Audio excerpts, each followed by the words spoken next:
Assalamualaikum warahmatullahi wabarakatuh. Hai, saya di sini sebagai host presentasi materi sistem kepartaian mata kuliah Ilmu Politik yang beranggotakan 1. Agnes Rosalina Putri, 2. Denis Mega Ayusa Putri, 3. Henry Setiawan, dan 4. Eberwin Kamseno Nereng. Pengertian partai politik. Menurut Karl J. Friedrich, partai politik adalah sekelompok manusia yang terorganisir secara stabil dengan tujuan merebut atau mempertahankan penguasaan terhadap pemerintahan bagi pimpinan partainya. Dan menurut Sigmund Neumann, partai politik adalah organisasi dari aktivis-aktivis politik yang berusaha untuk menguasai kekuasaan pemerintahan serta merebut dukungan rakyat atas dasar persaingan dengan suatu golongan atau golongan-golongan yang lain yang mempunyai pandangan yang berbeda. Dan menurut George B. D. Husserl dan Thomas H. Stevenson, partai politik adalah sekelompok orang-orang yang terorganisir untuk ikut serta mengendalikan suatu pemerintahan. Menurut Barry Oxford, partai politik adalah sebuah organisasi permanen. Tujuan utamanya adalah untuk mengikuti pemilihan umum dan untuk mempergunakan kekuasaan di dalam sebuah pemerintahan. Partai menampilkan banyak fungsi, termasuk memobilisasi partisipasi masyarakat di dalam politik, rekrutmen elit, dan mewakili bagian dari masyarakat, tetapi memenangkan pemilu dan mengontrol mesin kekuasaan negara adalah yang utama.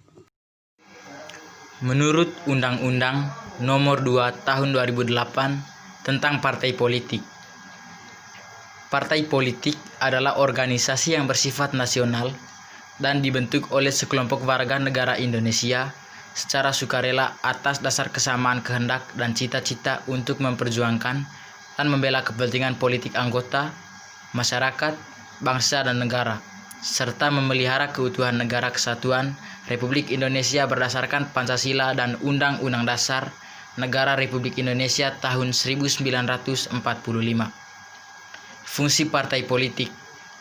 Fungsi utama partai politik ialah mencari dan mempertahankan kekuasaan guna mewujudkan program-program yang disusun berdasarkan ideologi tertentu.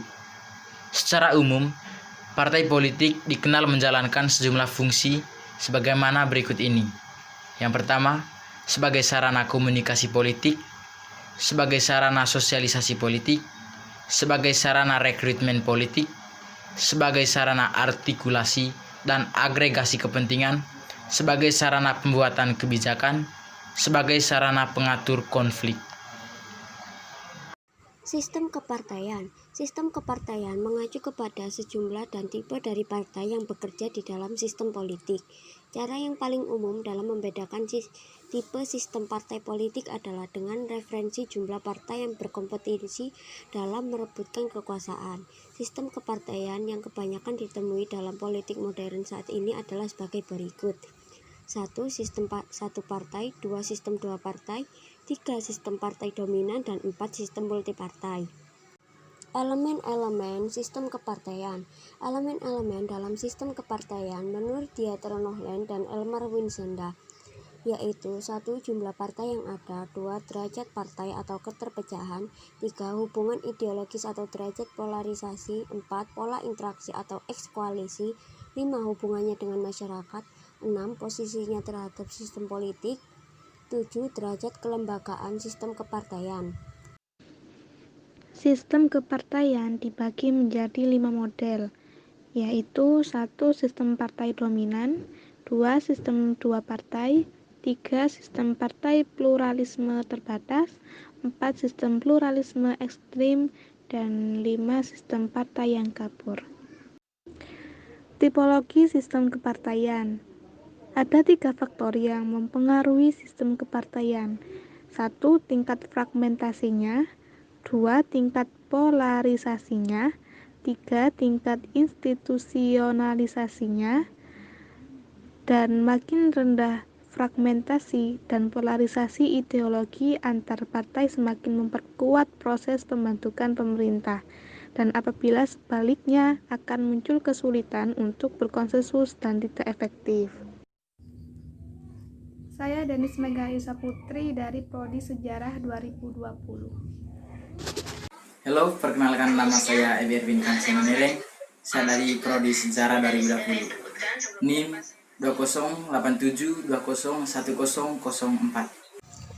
Perkenalkan, nama saya Agnes Rosalina Putri, mahasiswa STKIP PGRI Sidoarjo, program studi S1 Pendidikan Sejarah angkatan 2020.